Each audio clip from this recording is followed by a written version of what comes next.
Welcome, disciples of the internet, to another thrilling installment of my Mario Maker 2 series where I intend to recreate every single level from New Super Mario Bros. U, including every single mechanic from the original levels, no matter how iffy said mechanics get. In this fourth video, we got the trademark Ice World, known in this game as the Frosted Glacier, a world that is everything you could ask for in an Embus MBU to Mario Maker 2 video. Like vertical levels that are so tall that one sub-area could only represent half of the level, the enemy limit constantly being reached, and even a funny little round ghost level. And by the by, at the time of writing this video, only 31.5% of recent watch time has come from subscribers, so make sure to subscribe and toll the notification bell to enjoy even more jelly-infused content. And if you want to go even further beyond, you can give a monetary contribution via the thanks button or join the channel for exclusive jelly-themed perks. Spinning Star Sky, the first level of this world, doesn't introduce any new enemies for this game, or even use enemies that aren't Mario Maker 2. But as the title suggests, we got these small spinning star platforms with a surface temperature of about 12,000 degrees Kelvin. And while I can't make these stars spin, I can make them slippery. First, I made a little star with ice, then traced out a star shape with the track and replaced this top line of the star with a seesaw. Along with the classic bottomless pits, there are some muncher pits. However, the number of munchers used is a bit too plentiful for the Mario Maker 2 enemy limit to handle. So these pits will be made up of an alternating muncher spike trap pattern just so these obstacles look more like a design choice than a mistake. And apologies to the Muncher fanbase, but this last stretch of Munchers where you have to run across them with a star to get a star coin will have to be cut down drastically since this level is too long for two sub-areas. Cooligan Fields. NSMBU has two types of quote-unquote snow levels, with normal levels with a snowy backdrop and levels with ice physics prominent throughout. Switching to the night version of the snow theme in Mario Maker 2, you get a new terrain palette that provides the always irritating ice physics. In other platforming terms, there are these ice cylinders with a different color gradient,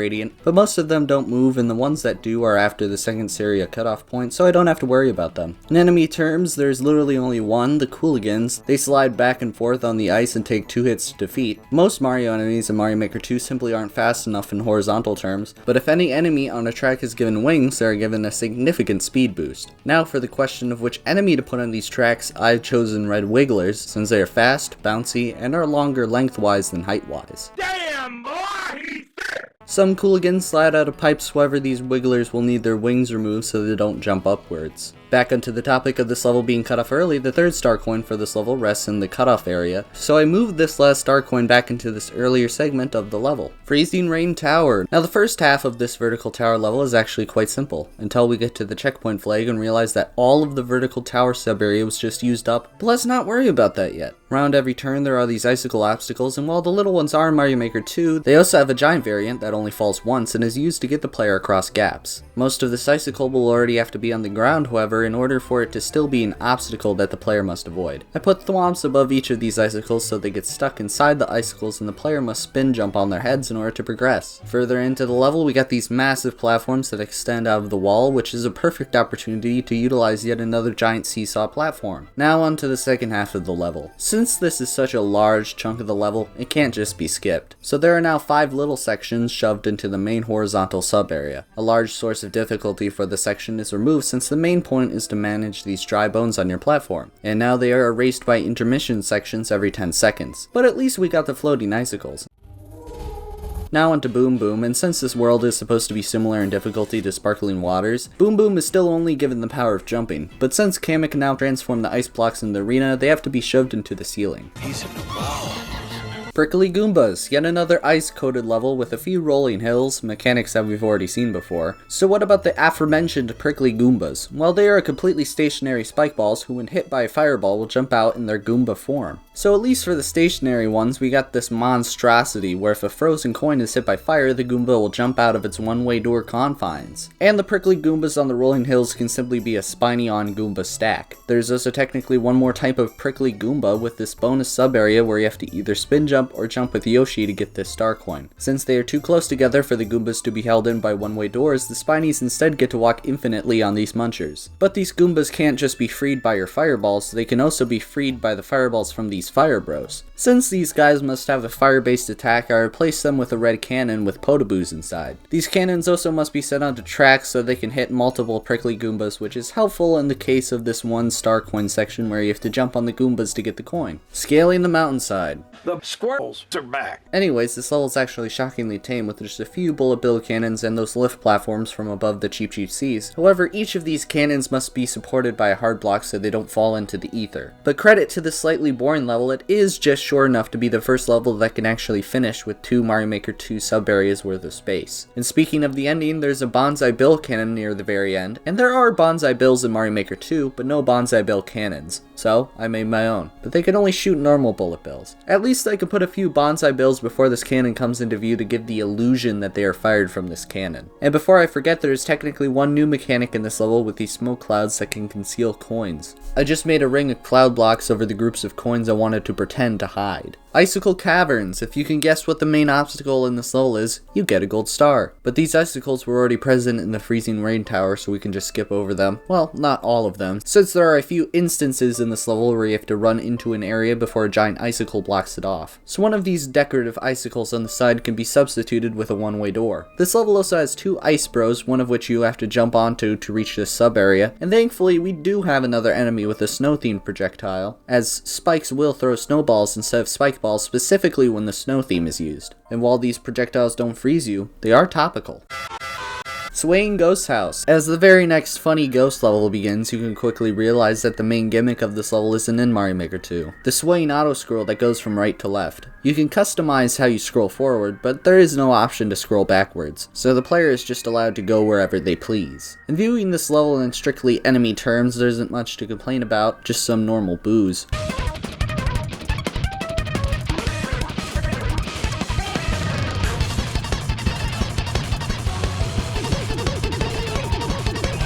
With the giant variant that is now slightly smaller, and one single boo